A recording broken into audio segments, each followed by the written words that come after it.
I'm going to be doing some pronunciation practice on camera. I have my lesson on italki this afternoon, and I'm doing a last practice before I meet with my teacher.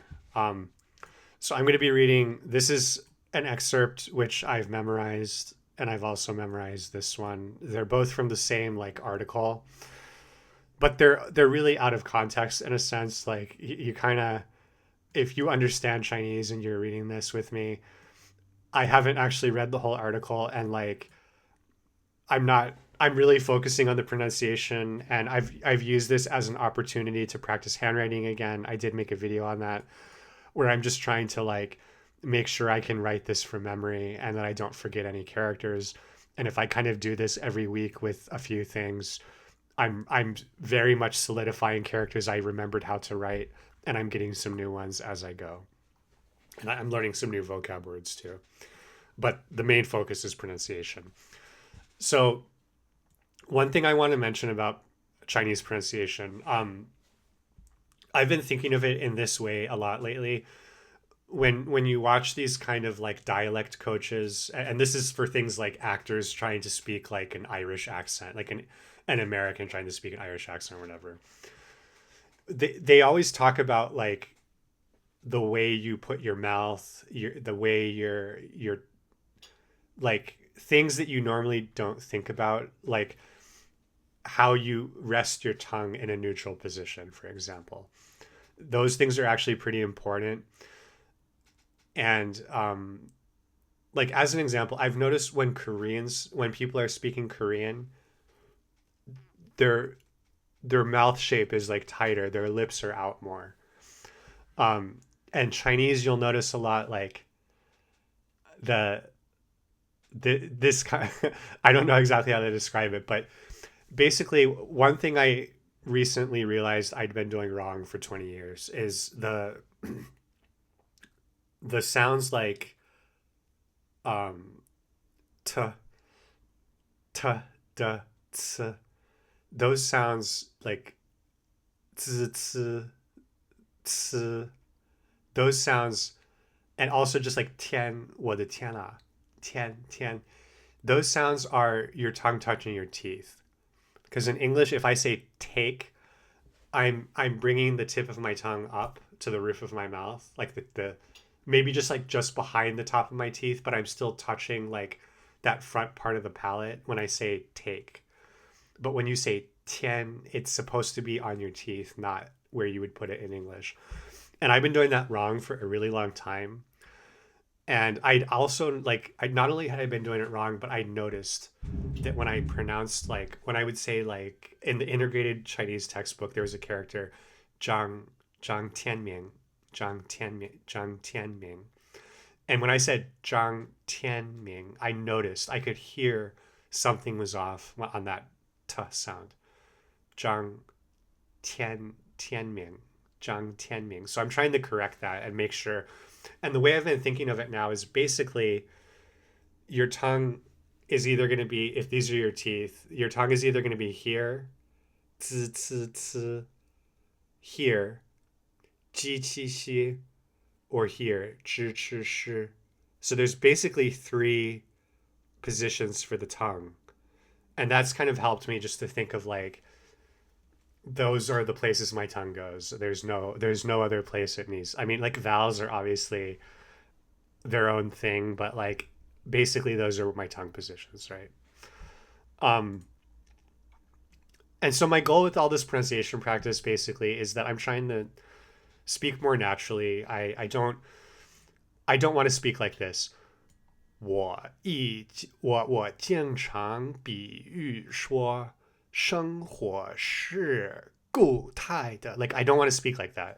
That's not like maybe I'm making the sounds and tones correctly if I do that, but that no one talks like that. So I'm really trying to. I want to talk naturally, but I also need to hit the tones. Like, and that's the hard part is speeding up, trying to get the natural flow of sentence structure, but also not messing up your tones, and that's what I'm really working on here. All right, so I'll do I'm not gonna try to do from memory right now. I did memorize it as like a tool, but it's not the point here. I'm just gonna read and try to pronounce it as well as I can. I'll read through the whole thing and then we'll go sentence by sentence and I'll talk about various areas that are a bit more difficult for me, where I'm having trouble, etc. 我经常比喻说生活是固态的，爱好是液态的。王计兵说，他一直把写作当作是自己的爱好，先过好日子，再让这个爱好顺其自然，跟随着生活就行了，不去刻意去追求什么东西。Okay. I don't know. I don't know how that was. Like honestly, as I was reading, I felt like some places I didn't sound so good. I'm not really sure. Um, there were just there were some parts where I like stumbled also. But anyway, let's go sentence by sentence. So this sentence, I find the tone, and if you want to see the pinyin is here, by the way, if you want to look at the pinyin, I try not to look. I only really looked, like when I'm learning it, I'll look down at this if I don't remember a character, but I'm really trying. I don't really look at pinyin. Okay, so 经常比喻，经常比喻. So 比喻 is, we have 常 比 yu, and it's, that's hard to naturally like navigate. 我经常比喻说, and then 比喻说 is, that's a hard tone cluster, I find. 我经常比喻说，我经常比喻说，我经常比喻说，我经常比喻说. I don't know. That's about as good as I can get. This is one point where I want to ask my teacher, like, am I saying this good? Can you say it a few times? Let me try to copy you. 我经常比喻说，生活是固态的，爱好是液态的. So, 固态, solid, 液态, liquid. These are 4-4-4-4. Fourth tone, fourth tone, fourth tone, fourth tone. And when you have two fourth tones, like, I do think you don't need to articulate the second one as much as the first one, because you're going up to down and then you have to go back up again, and it's like you're not going to go all the way back up, so it's not like 固态的, it's 固态的. But at the same time, I'm trying to, and I want to ask the teacher about this too, like, I don't think you can ever make this a neutral tone. I'm not sure, but I don't think you would. Maybe you could. That's one I want to ask about. But I've been making it a less emphasized fourth tone. 我经常比喻说，生活是固态的，爱好是液态的，液态的，液态. And so again, the tai, I'm trying to make sure my tongue goes between my teeth and not up there. 固态的，液态的，液态. So like an example, when you say 液态, you can have you already have that like position ready. 液态的. Another thing I wanted to check on is this duh. So one thing my teacher has corrected me on has been, for example, in a cluster like this, I would tend to say 自己的爱好. I guess that was fine, but there's been times when I've really emphasized the duh, and she's like, no, do not, like, you really want to emphasize the word after the duh, and this is almost like as close as you get to just kind of mumbling something in Chinese. I think you really don't need to like emphasize that one. But here, we have 固态的，爱好是液态的. So there's nothing after the da to emphasize, because it's shēnghuó, right?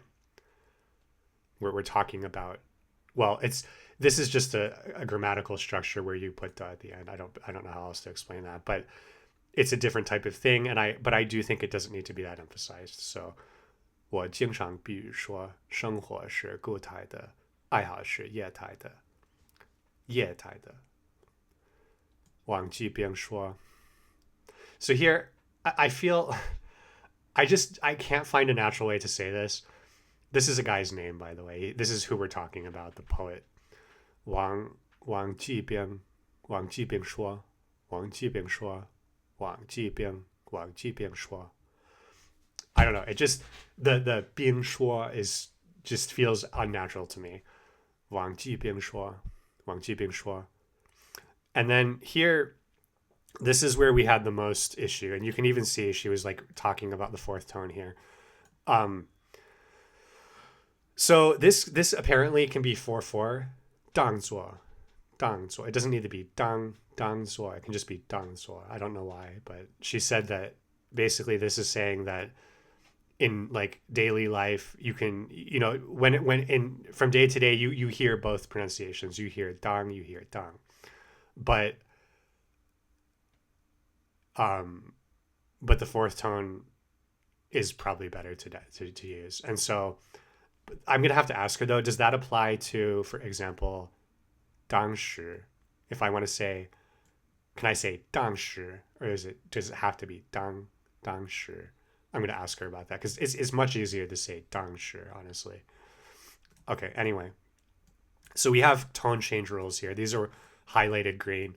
Now, like, I've been learning Chinese long enough that the tone change rules are nothing new to me. They're fully embedded in my head. But when you're trying to speak more naturally, it can be really difficult to nail these. Specifically for me, ba, when I use ba, to me I used to treat it like a break point. So if I said like ba, I would say 把写作, like, because I put a pause there. And so I felt like, okay, well, I don't say 把写作 because it's 把写作. But my teacher was like, no, man, you can't do that. So what we have to do here is we need an E. This needs to be fourth tone. Let me get the pinyin back. I'm sorry. I'll try to keep that on there. I didn't mean to do that. 他一直把写作. 他一直把写作. So I noticed that if I'm not really focusing on it, that ba goes back to ba. I really have to focus to keep that as a second tone. 他一直把写作当作是自己的爱好. 他一直把写作当作是自己的爱好. 他一直把写作当作是自己的爱好. I guess it's good. I don't know. Here, this is a nice little pattern. And this is like one reason I've memorized these, by the way, is like these types of patterns. 现在, 现 something, something, something, 在 something else. These are the kind of things that I don't naturally say. But when you memorize a sentence like this, like you can find yourself using it for real. Okay. 先过好日子, 再让这个爱好顺其自然. So here, I'm okay with this whole part of the sentence seems fine to me. This is a 成语. So this 成语 is, on one hand, like with a 成语, I tend to think you want to articulate it better because, like, in a sense, with a 成语, you're code switching into classical Chinese. It's like almost like if you're speaking English and you just suddenly say like Vini Vidi Vici or Semper Fi or what, like some stupid Latin phrase that people say, like etc. I guess etc. is just a word, but like, you're code switching into an older form of language and where the words have different meanings and where like the grammar is different. So my natural inclination would be to articulate more. So like, even if I'm saying like 先过好日子，再让这个爱好顺其自然。But I don't know. Like, could I just say 顺其自然？顺其自然。Because the thing is, 自然 is so like this is a super common word in Mandarin. You see and hear this all the time. It's not like some really obscure characters that you only see within this one chengyu or something. It's like a normal word that you 你自然看到了，你读普通话，你在街上你会听到看到这个字，就是这两个字，自然，这是很自然的监狱。So to 遇到，就是 kind of you can say 监狱遇到。Let's see. Let me just double check that. 遇到 is one that I've been trying to use more because I know people use it all the time. No, 监狱 doesn't exist, I don't think. I just made that up. Yeah, 遇到. Okay, sorry about that. Anyway, so basically, I think the way I'm like, let me just try this again. This is, we'll say how I'll do it. 先过好日子，再让这个爱好顺其自然. I think I can emphasize 顺其自然 and then just kind of 自然，顺其自然。跟随着生活就行了，不去刻意去追求什么东西。追求 ，Oh my God, why did I say 追求什么东西？跟随着生活就行了，不去刻意去追求什么东西。So this is the most colloquial sentence actually, like, and when my teacher, I read this as 跟随着生活就行了。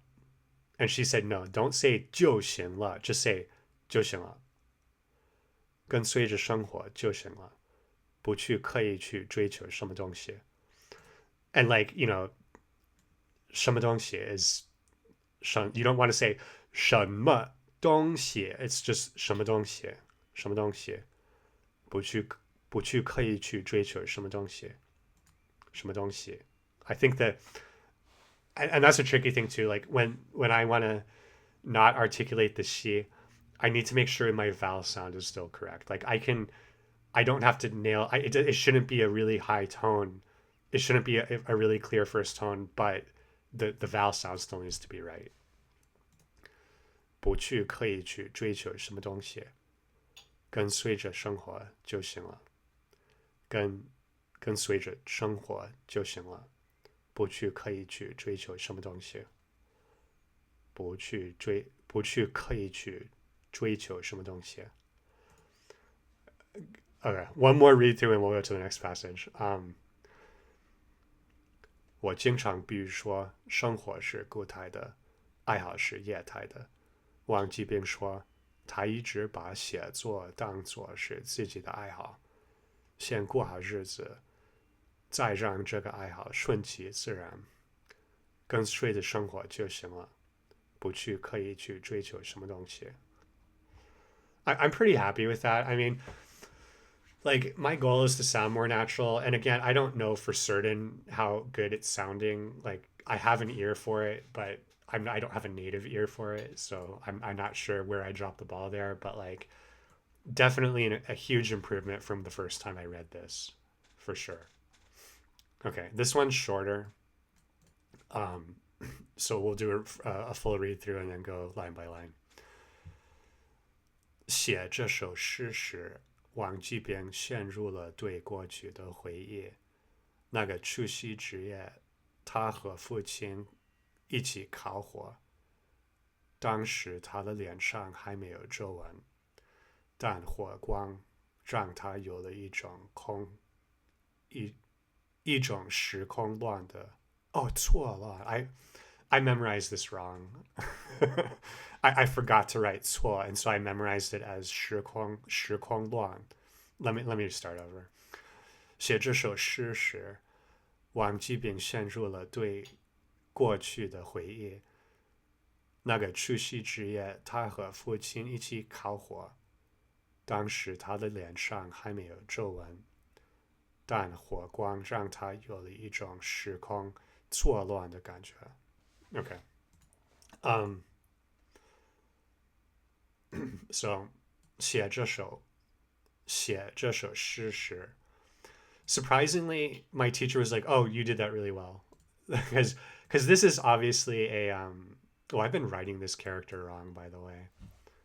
Notice that. I think in traditional it's the same. Yeah, that's why I've been writing. I've just been writing as traditional because actually, if you look at it, this is how I've been writing it, which makes a lot of sense because it's the same phonetic element. And this simplified version didn't change this to this, but it did change this to this, which is why one reason I hate simplified. I don't hate it, but that really bothers me that they do stuff like that. Anyway, 写这首诗时，诗 is poem, 时 is 的时候. And this is like a literary thing that I don't know if like where your Chinese is, whoever's watching this, but this is like in a literary sense, like instead of saying 他写这个, it's not 他写, it's just 写这首. Instead of saying 写这首诗, just sorry, 写这首诗的时候, you just say 写这首诗时.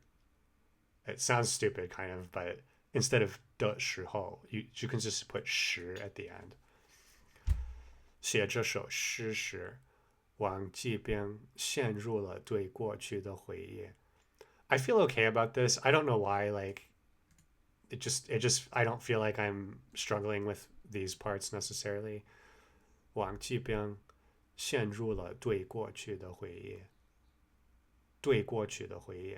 Maybe this is one where I need to make sure I don't over articulate the 的. 王计兵陷入了对过去的回忆. 的回忆 E, and just make sure I get this as a good fourth tone. 王计兵陷入了对过去的回忆. 那个除夕之夜.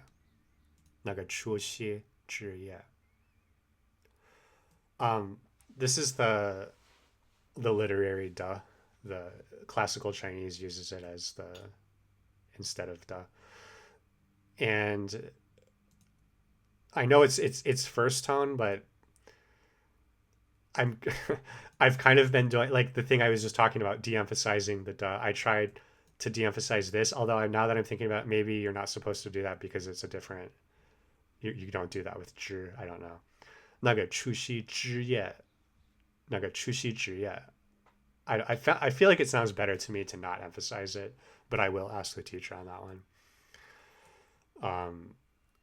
他和父亲一起烤火. So again, we have a tone change here. 烤火, not 烤火. 他和父亲一起烤火. 当时他的脸上还没有皱纹. So again, I want to ask, can I make this a fourth tone too? 当时他的脸上还没有皱纹. A little note about this means wrinkles. I don't know why I find this so weird, but 皱纹 doesn't sound like wrinkles to me. Like, I don't know how to explain this, but it's like that sound does not correspond to the thing for me. And I rarely have an issue like this in any language, especially not in Chinese, which I've spoken for so long, but 皱纹 is just, that doesn't sound like it should be wrinkles. Like wrinkles feels like it should be something else, like some word with like she in it or something, or like 准 or so. I don't know why. I just, 皱 is just like I'm completely unfamiliar with both of these characters, by the way, until I learned this word. 当时 I'm going to keep saying first tone on this until the teacher tells me I can switch it. 当时他的脸上还没有皱纹，但火光让他有了一种I keep this, like I told you I wrote this character wrong. I keep not like recognizing this right away because I was writing it wrong. I was writing it in traditional so much. 但火光让他有了一种时空错乱的感觉，错乱的感觉。但火光让他有了一种时空错乱的感觉。I don't know why I said 错乱的感觉。但火光让他有了一种时空错乱的感觉。Okay, whole thing. 当时他的脸上还没有皱纹，但火光让他有了一种时空错乱的感觉。So, again, this is a good example where I don't emphasize this 一种时空错乱的感觉，错乱的感觉，错乱的感觉。All right, well, I think this went okay. I feel pretty good about these. I do think one thing you'll notice with this is that I don't actually have an audio. I think it's a little bit weird to practice so much on something where I'm only reading it and I don't have an actual audio to emulate.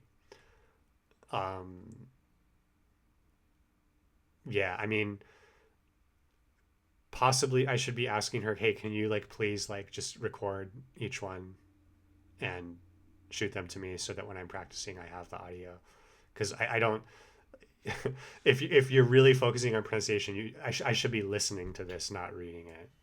And now I've been saying it a lot and saying it myself. I hear it, but like I'm not hearing the native example except when I meet with her briefly. The other thing I might want to suggest to her is that maybe instead of giving me like paragraphs, find a clip on YouTube and have me try to do that, because then she doesn't have to record it and I can just try to listen and repeat. I think I might suggest that today, because I mean I like doing this, but I think like one problem is like during our actual session, she gives me this, right?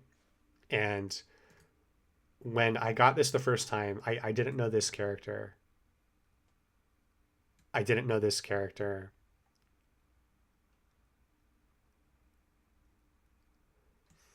I was pretty sure on this one, but I didn't know it consistently enough to like just read it without thinking. I didn't know this word.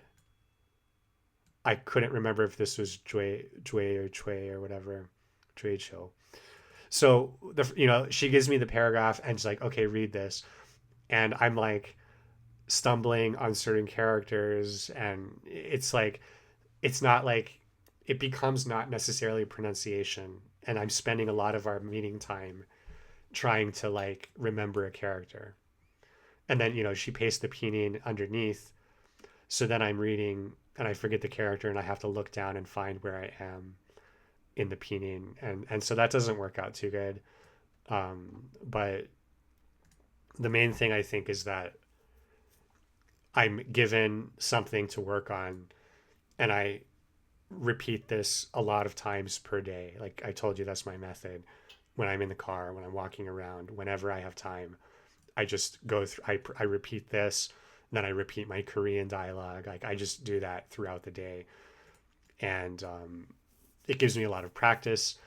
And then I show her and she's like, okay, here, like, then she can give me feedback after I've practiced for like a week. But I do think I want to probably move more toward using YouTube videos if possible. Also, I've been watching a lot of, oh, sorry, I keep moving this around. Sorry about that. I forget that there's like, the OBS is set up in a certain way. I've been trying to just watch these like YouTube videos where people talk in Chinese about stuff and really listen to the pronunciation, and using that also as just like a way to improve my listening and everything like that. It's it's been helpful. I still haven't actually found a show I want to watch. I don't know.